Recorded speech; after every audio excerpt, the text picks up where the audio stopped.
बड़ी खबर आ रही है। टामन सिंह सोनवानी की कोर्ट में होगी पेशी। थोड़ी देर में सीबीआई कोर्ट में पेश किया जाएगा।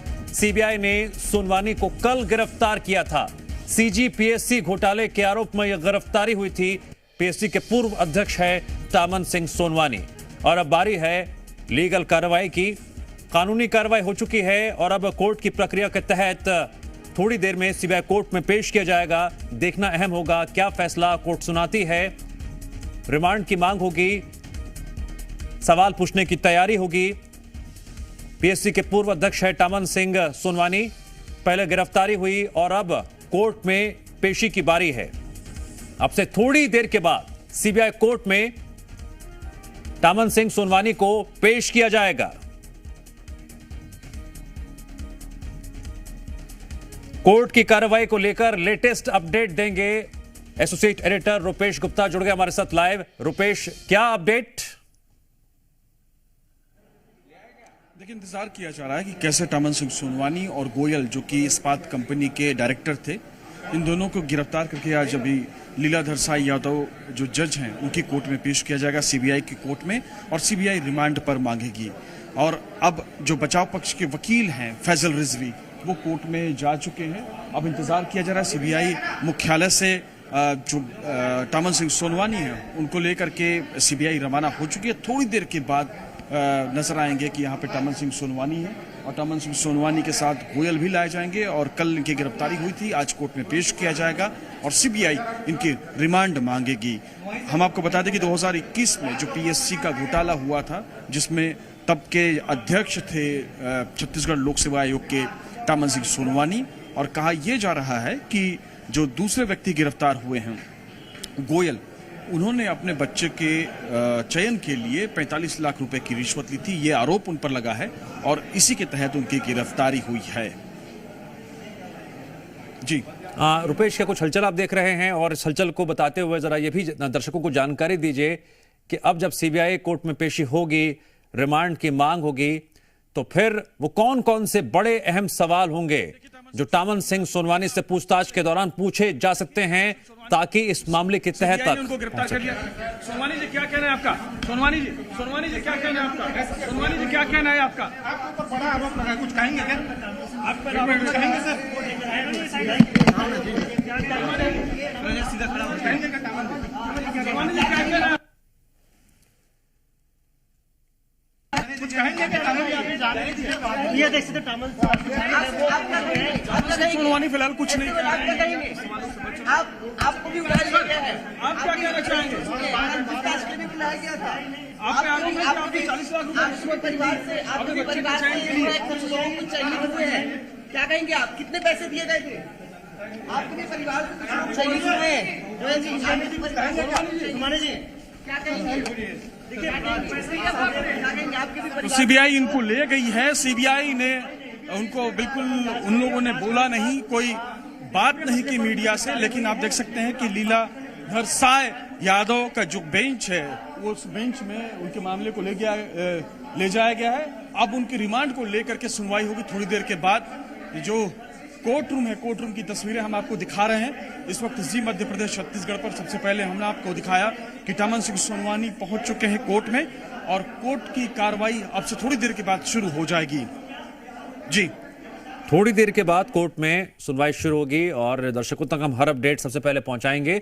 टामन सिंह सोनवानी से रुपेश, आपने कई सवाल किए, लगातार सवाल दागे, लेकिन बहुत चुप्पी के साथ, खामोशी के साथ वो निकल गए।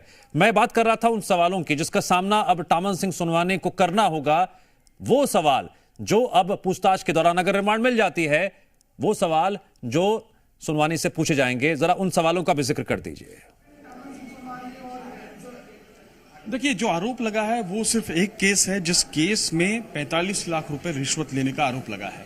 लेकिन जो पीएससी घोटाले का खुलासा हुआ था, आरोप लगे थे, तब ये बात सामने आई थी कि बहुत सारे ऐसे अधिकारी हैं, बहुत सारे ऐसे बड़े लोग हैं जिनके बच्चों को चयनित किया गया था इंटरव्यू में ज्यादा नंबर दे करके और गलत तरीके से चयन हुआ था, ऐसा आरोप लगा था। उसके बाद जो छात्र हैं उन्होंने एजिटेशन भी किया था। भारतीय जनता पार्टी ने इस मुद्दे को पूरे जोर शोर से उठाया था और 2023 का एक प्रमुख मुद्दा बनाया था। इन सारे सवालों के जवाब देने होंगे कि आखिर तामन सिंह सोनवानी किसके इशारे पे ये काम करते थे, कौन इसके पीछे है, और तामन सिंह सोनवानी ने क्या वाकई में रिश्वत ली है। हालांकि सबूत क्या हैं सीबीआई के पास, वो सबूत कौन से हैं जिसके आधार पर गिरफ्तारी हुई है, क्योंकि जो जानकारी आ रही है कि अगस्त के महीने में 15 जगहों पर छापेमारी की गई थी, तो उस छापेमारी में क्या कुछ मिला था, क्या कुछ निकला था, ये जानकारी आनी अभी पूरी तरह से बाकी है। अभी क्या कुछ है, किस आधार पर गिरफ्तार किया गया है, क्या उनसे कहा गया। जो जानकारी आ रही है उसके मुताबिक कल उनको छत्तीसगढ़ से ही गिरफ्तार किया गया था। हालांकि पहले खबर आ रही थी कि दिल्ली से गिरफ्तारी हुई है, लेकिन बाद में पता चला कि छत्तीसगढ़ से ही गिरफ्तारी हुई है, और जब उनको नोटिस देकर के बुलाया गया तो वो नहीं पहुंचे थे, जिसके बाद उनकी गिरफ्तारी हुई है। तो अब कोर्ट में तामन सिंह सोनवानी को पेश किया गया है। जो श्रवण गोयल हैं, जो दूसरे डायरेक्टर हैं, एक निजी कंपनी में डायरेक्टर रहे हैं, उन दोनों को अब पेश किया गया है और सीबीआई इन दोनों को रिमांड पर लेगी, और बहुत सारे ऐसे सवाल होंगे जिन सवालों का जवाब सीबीआई तलाशना चाहेगी। हाँ रुपेश, जब आप एक्सक्लूसिव तस्वीरें दिखा रहे थे जीएमपीसीजी पर, तो तामन सिंह सोनवानी के पीछे एक और शख्स चल रहे हैं। अभी वो फुटेज भी दर्शक अब देख रहे हैं, जो रुमाल मुंह पर लगाए पीछे पीछे चल रहे थे। क्या भूमिका जो है इनकी, इसको उसके बारे में भी जरा रोशनी डालिए।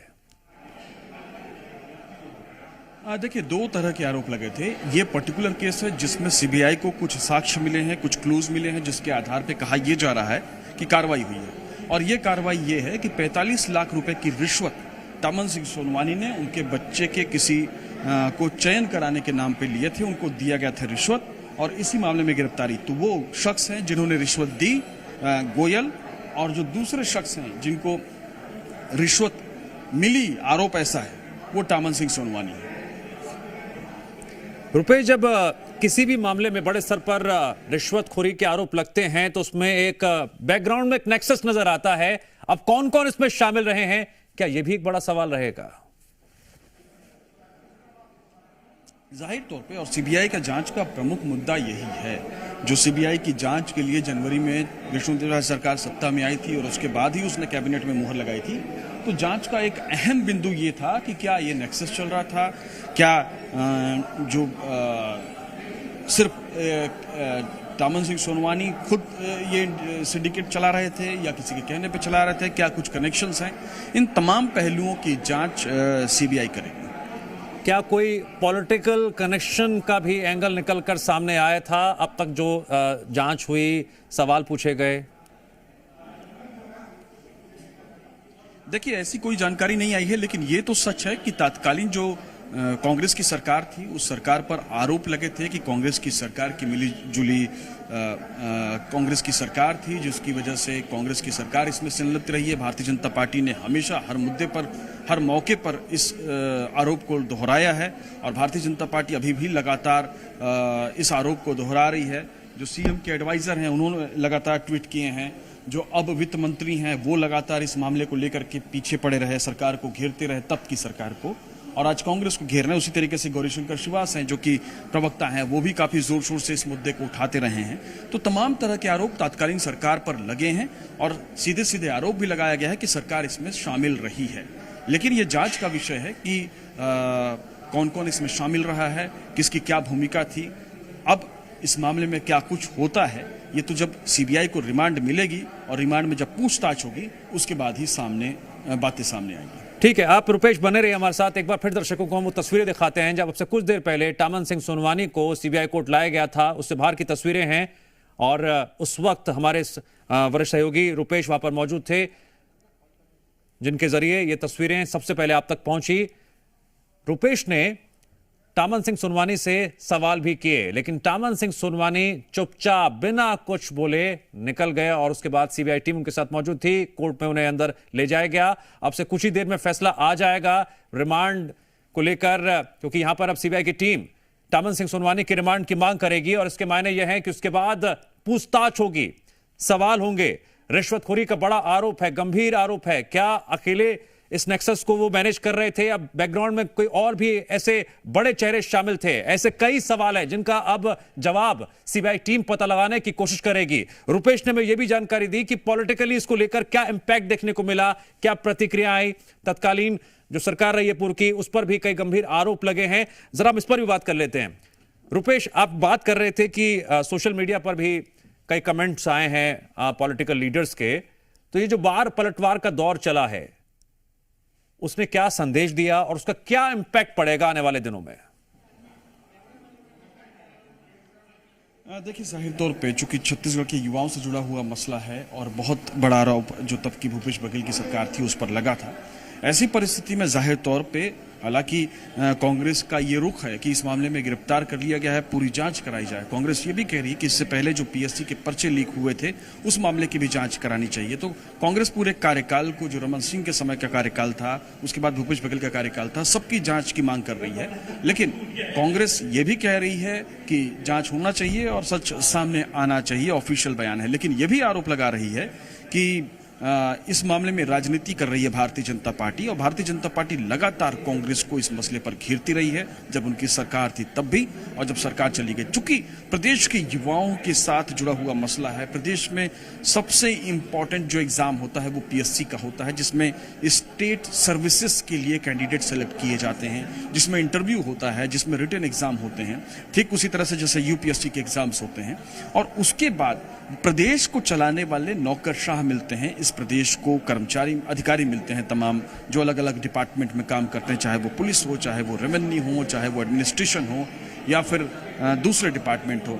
और इन सारे लोगों का चयन पूरे प्रदेश के युवा हैं, उनका सपना होता है कि पीएससी पास आउट करें, जो पढ़ने लिखने वाले स्टूडेंट होते हैं, पीएससी पास करें और डिप्टी कलेक्टर बने, तहसीलदार बने, आबकारी विभाग में जाएं। तो ये तमाम जो तैयारी सालों साल करते हैं, और उसके बाद जिस तरह से ये मामला सामने आता है कि पता चलता है कि जो तैयारी उन्होंने की थी वो किसी काम की नहीं, क्योंकि ये पोस्ट जो है वो किसी और को दे दी गई, आरोप लगते हैं भ्रष्टाचार के। तो ऐसी परिस्थिति में ये पूरे प्रदेश के युवाओं से जुड़ा हुआ मसला हो जाता है, और इस बात के मद्देनजर इसमें हर पॉलिटिकल बयान, हर पॉलिटिकल मूवमेंट पे सबकी नजर रहती है, क्योंकि जो छात्रों के हित में खड़ा होता है प्रदेश के युवा, उसके साथ जुड़ते हैं। हर राजनेता इस बात को जानता है। ठीक है रुपेश, आप लगातार जो कोर्ट की कार्रवाई है उस पर नजर बनाए रखिए, आगे भी हम आपसे अपडेट लेते रहेंगे। दर्शकों को हम एक्सक्लूसिव तस्वीरें दिखा रहे हैं, आपसे कुछ देर पहले की तस्वीरें हैं जब टामन सिंह सोनवानी की कोर्ट पे पेशी हुई थी, कोर्ट के अंदर ले जाया जा रहा था, और उस वक्त जीएमपीसीजी की टीम ने सबसे पहले टामन सिंह सोनवानी से सवाल भी पूछे थे, लेकिन चुपचाप बिना बोले वो निकल गए थे। खामोशी थी, लेकिन इस खामोशी के पीछे कई राज भी हैं, कई सवाल भी हैं, जिसका सामना टामन सिंह सोनवानी को करना पड़ सकता है अगर पुलिस रिमांड मिलती है पुलिस को, और उसके बाद सीबीआई टीम पूछताछ करेगी, सवाल करेगी। रिश्वतखोरी का मामला है, छात्रों के भविष्य का सवाल है, और इस पर जो पॉलिटिकल टसल भी देखने को मिल रही है, उससे जुड़ी अपडेट भी लगातार हम आपको बता रहे हैं। रुपेश, फिलहाल आपका शुक्रिया, लगातार नजर बनाए रखिए, जैसे ही बड़ी खबर निकलकर सामने आएगी रिमांड को लेकर फिर आपके पास वापस लौटेंगे। लेकिन दर्शकों को हम लगातार उस वक्त की तस्वीरें दिखा रहे हैं जब टामन सिंह सोनवानी की कोर्ट में पेशी हुई थी। सीबीआई कोर्ट में पेशी के तहत जब टामन सिंह सोनवानी को लाया गया था, ये देखिए रुपेश उस वक्त वहां पर मौजूद थे और सवाल कर रहे थे, लेकिन खामोशी के साथ बिना कुछ बोले वो निकल गए। बड़ा मुद्दा है, बड़ा मसला है। सीजी पीएससी घोटाले के आरोप में पहले गिरफ्तारी हुई और अब कोर्ट में पेशी।